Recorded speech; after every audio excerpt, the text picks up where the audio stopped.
We must bring Let's go.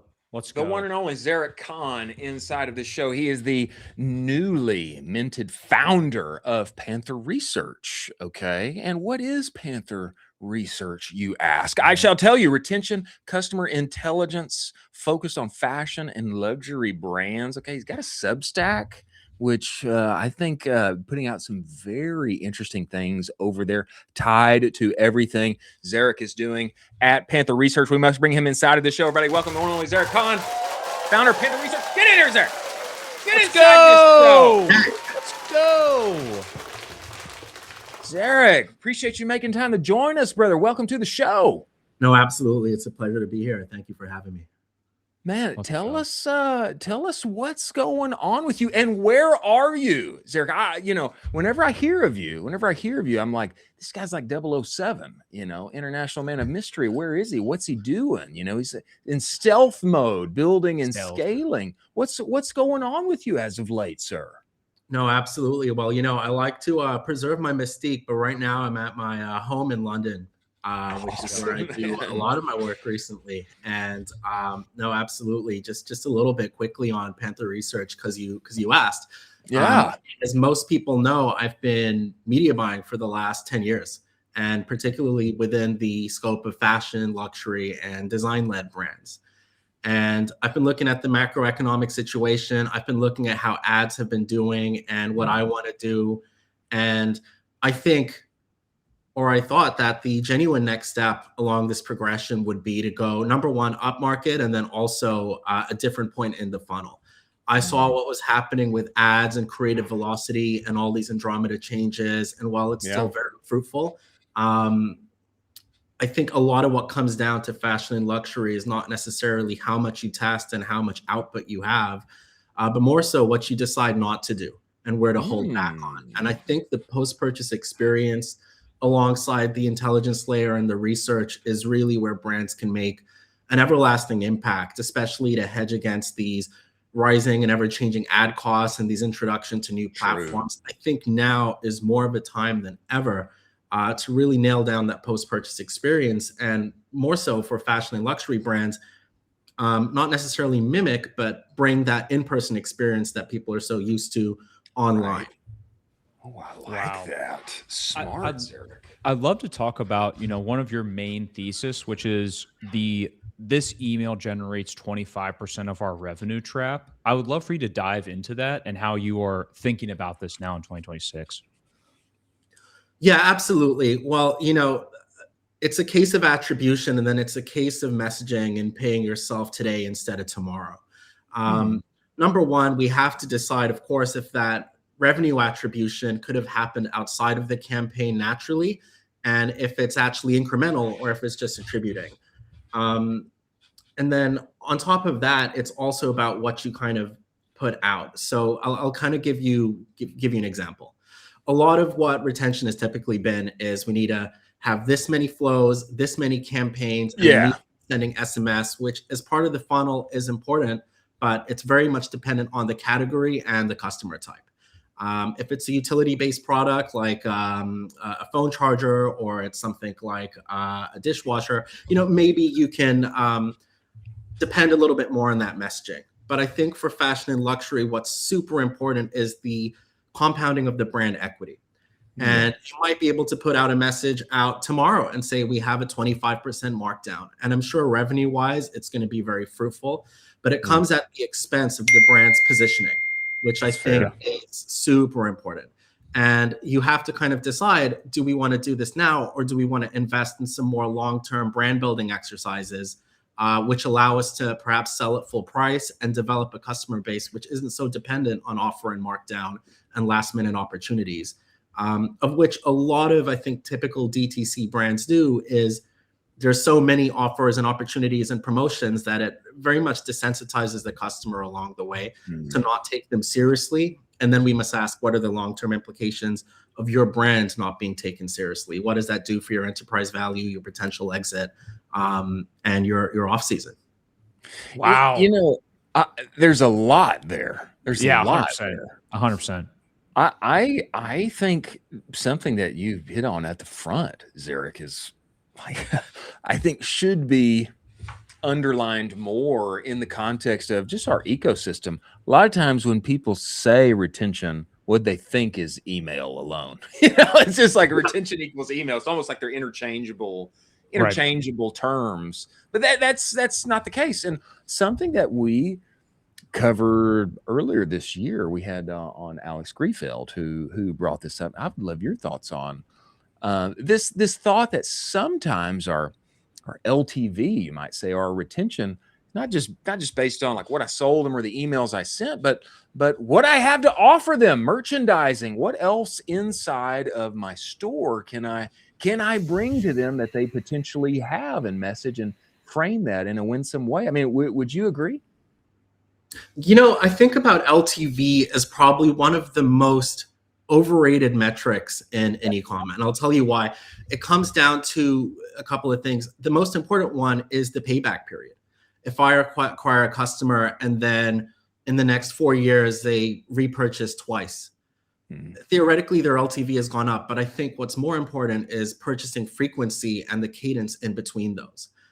Also, there's a financial obligation on the brand. There might be some LTV down the line, but can the brand fund that in the interim period when the customer isn't buying?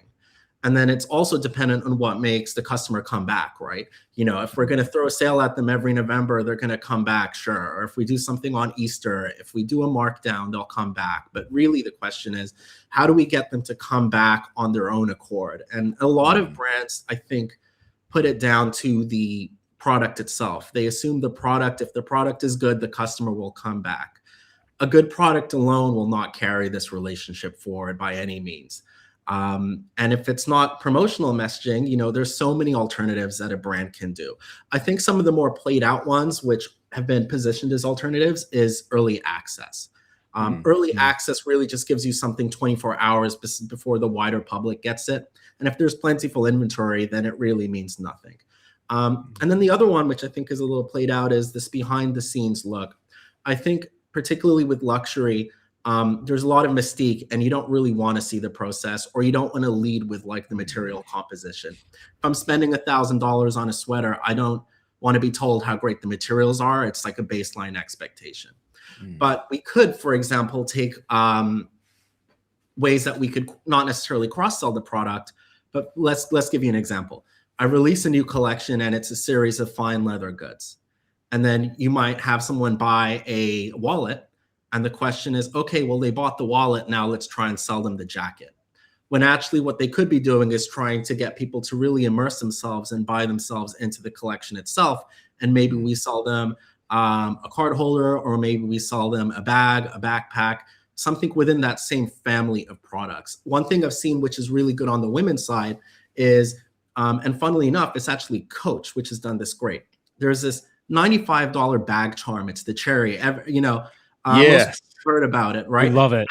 And you think, all right, this is a pretty low AOV product and it's not that interesting. But what it does is it really gives a customer a reason to immerse themselves in that ecosystem. If you're going to get the bag charm, you need the bag. And then why not get the bag? And you get the tote. And it's a great way to really personalize things. I think luxury has always kept a bit of a distance. And even this transpires into technology. You can customize an Android phone far more than you can customize an iPhone.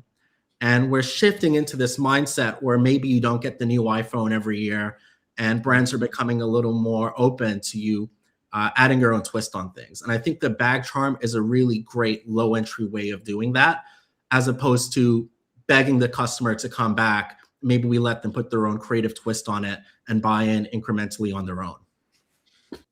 Wow. Dropping bars. I'd love to talk a little bit about your thoughts on SMS and how brands should be doing SMS, because you've stated basically that SMS is often email with worse manners. And I would love how you're thinking about that, because it's a pretty big thing to text somebody. It's a pretty high lever to text somebody. I'd love your thoughts on it. Well, yeah, it's interesting, right? I think SMS, as the way we know it, is very automated, in the sense where if I get an email about something, I might also get a text about it as well. And what's great about SMS is the delivery and the intimacy of the level of communication. There's a million things on my email inbox, some things I pay more attention to than others. Of course, I pay a lot of attention to your emails.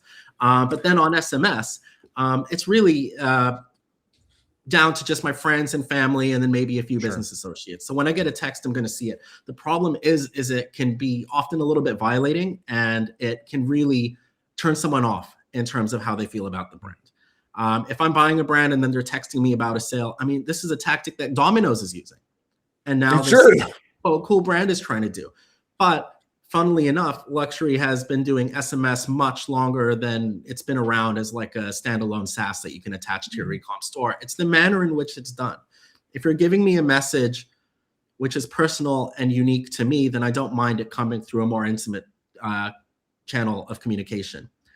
And I'll give you an example. For example, if you buy from Louis Vuitton or Chanel or even Ralph Lauren, maybe if you buy 3 or 4 times in store, what you'll see happens is the associate or your representative will text you things which are very specific to you. Ralph Lauren, I'll get a text from an advisor, but it will be particularly around a line and a series of products which they know I'm interested in. Ralph Lauren even do a private sale, which only their VICs can do, and it's a very generous offer of 30%. There's no public markdown. It's just what's in the store. So when I get a message like that's very unique to myself, I don't mind it being intimate. Where I think brands go wrong is they do general messaging, and then they love the idea of SMS because it delivers X amount, 70% of people open it, and it hypothetically creates like $2 million in revenue. Right. But I wouldn't personally do that. And that's what I mean. It's okay for generic commerce, but when brand equity is at play, you have to think of something that's much more unique and to the person. It's not so much about looking at it from a channel point of view, and you have to look at how it sits in that wider relationship with the customer. I love that.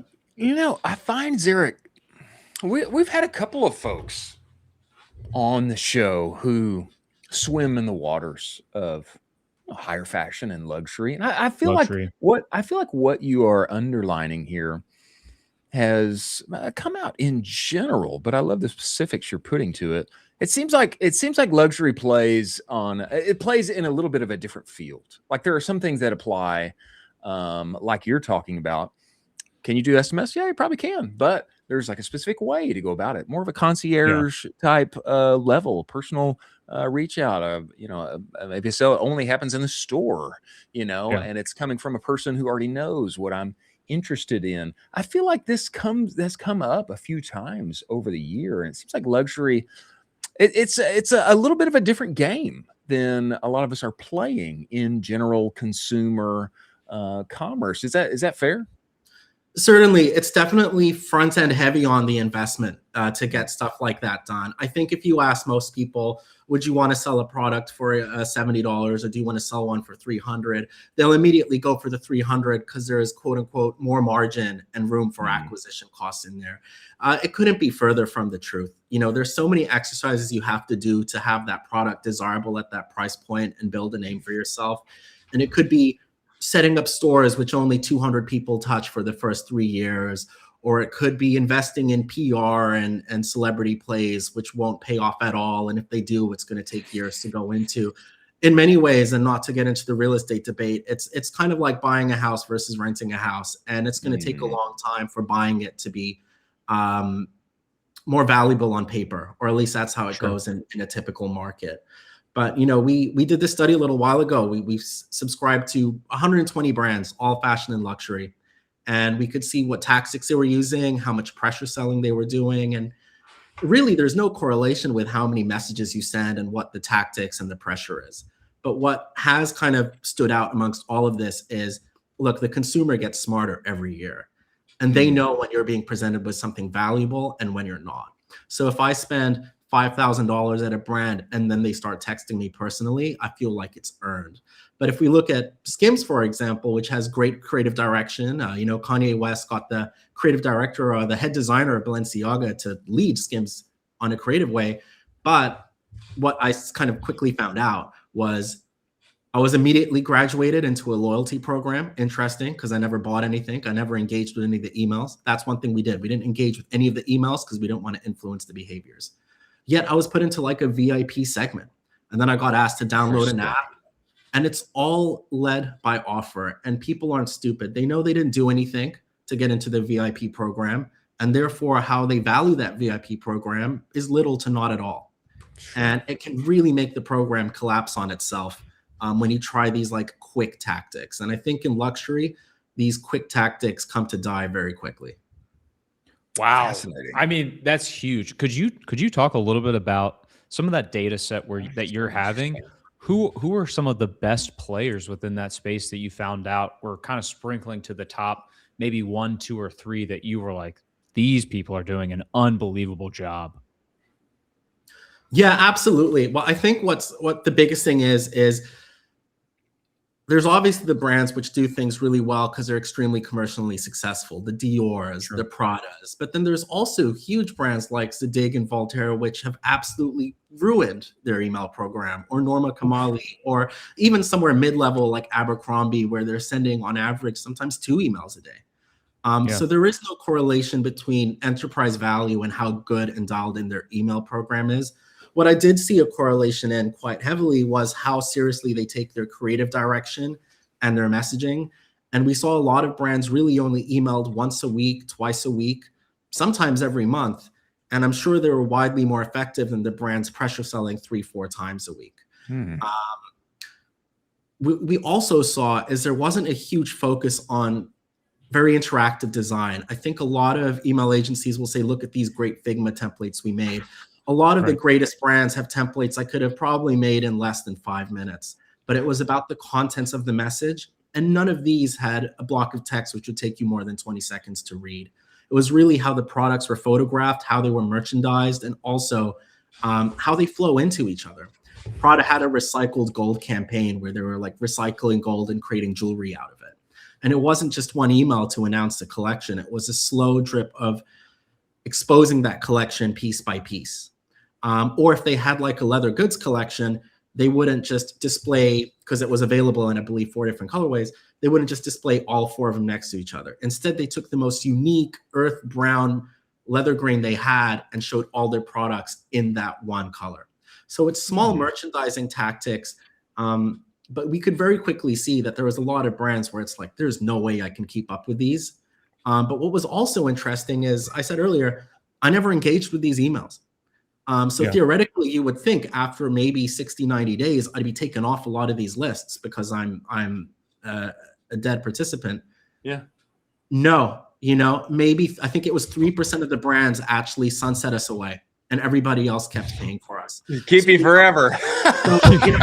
There's the cost on your brand from sending these people messages which they no longer take seriously, but there's also like the business cost of not cleaning up your list.